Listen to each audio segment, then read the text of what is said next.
was not the point. You should have all been informed. That is why we are here now. Volkart.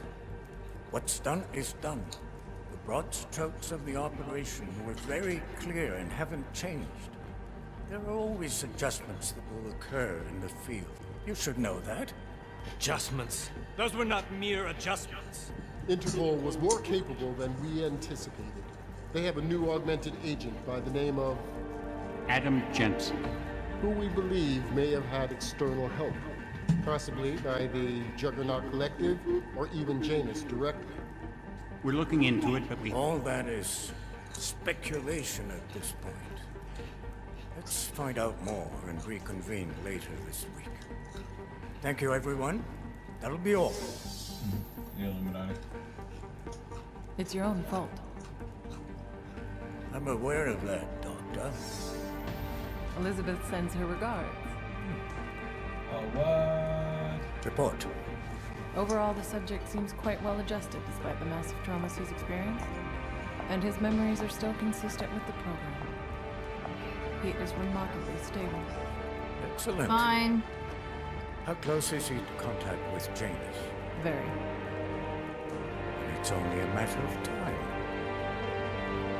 Oh shit, they're using us. That's what the DLC's about. Pritchard comes back.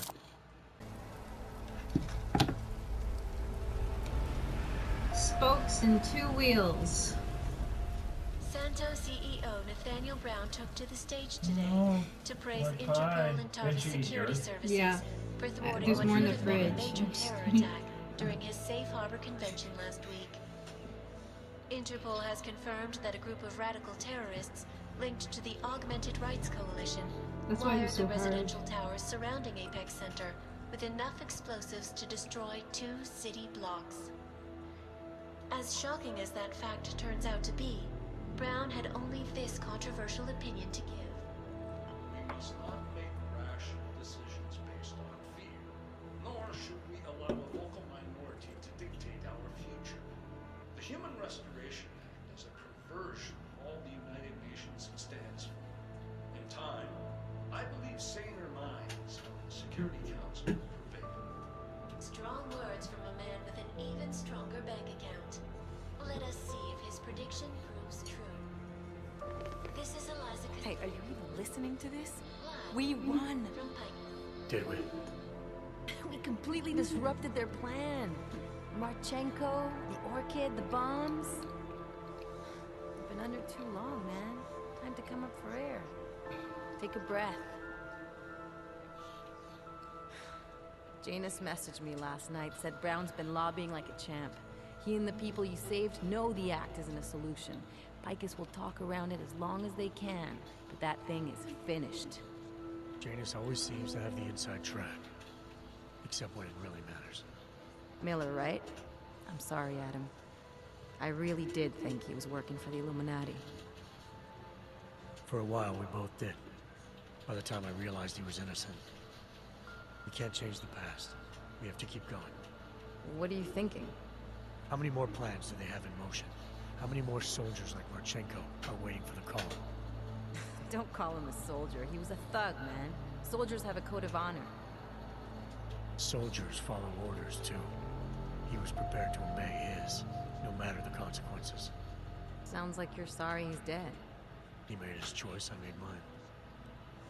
Regardless, we want the men behind him. Behind the Human Restoration Act. The ones still out there in the shadows. It's time for me to start pulling them into the light. Well, now we got names. Manderley and Page. The collective won't stop until we bring these guys down. Yeah? Well, there's one more name I want to put a face to. Janus. So that's what you've been chewing on. Look, I'll try, Adam, but I already told you, he doesn't like meetings that aren't on his terms. Then give him a choice. Either he sets up a meeting, face to face, or I find him myself. I think it's high time we met the man behind the mask, Alex. Don't you? A woman believed to have made the bombs that ripped through Ruzicka train station earlier this week has been found dead in Prague. Authorities in the city tell me that an extensive investigation, conducted in part by members of Interpol, led them to the apartment of Allison Stanek, an ex-army demolition specialist who they believe may have been working with ARC. Police gained entry to Ms. Stanek's housing complex shortly after neighbors began complaining about power outages. They found the bodies of Stanek and dozens of augmented cultists inside, dead by apparent mass suicide. A coroner's report released in Prague today offers shocking new insight into the death of Dr. Talis Rucker, former leader of the Augmented Rights Coalition. Apparently, the primary cause of the doctor's death was the exceedingly high level of alcohol found in his system. No other toxins were present, nor were there signs of any suspicious activity. Sources close to Rucker tell me he had been struggling with alcoholism ever since becoming a public figure. I am sure I do not need to remind you folks that the organization he founded, the Augmented Rights Coalition, has been linked to last week's horrifying terror attack in London. It seems not so long ago that Dr. Talis Rucker was on this very program, trying to convince all of us that his Augmented Rights Coalition was a non-violent organization. Today, of course, we are all a little bit wiser.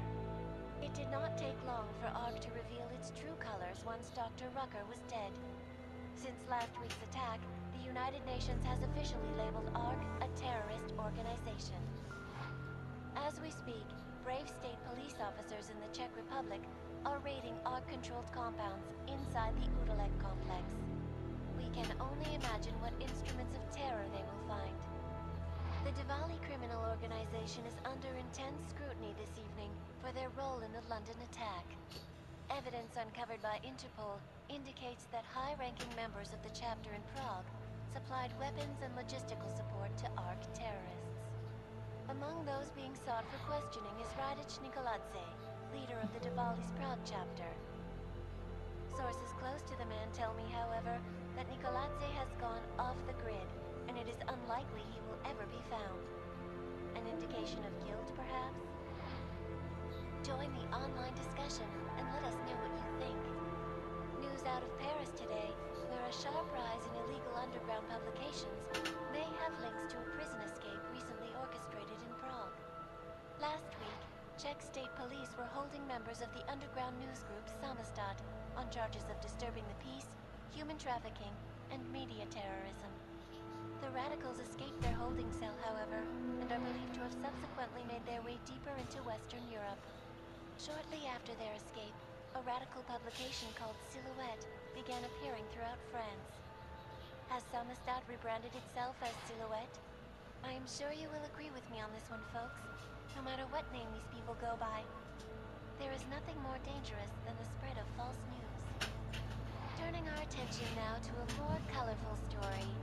A recent incident inside an illegal underground drug laboratory has led authorities to the heart of Prague's neon operation. According to sources familiar with the new drug, the dangers of neon had more to do with illegal Unless someone's dying, distribution it's not methods important. and criminal ties than with consuming the drug itself. Make no mistake, folks, neon is illegal, and the dismantling of this laboratory is good news for everyone. However, some government officials have hinted to me that the drug may have therapeutic benefits, and if so, a government-approved version of neon could be made available to the public eventually. Further testing will be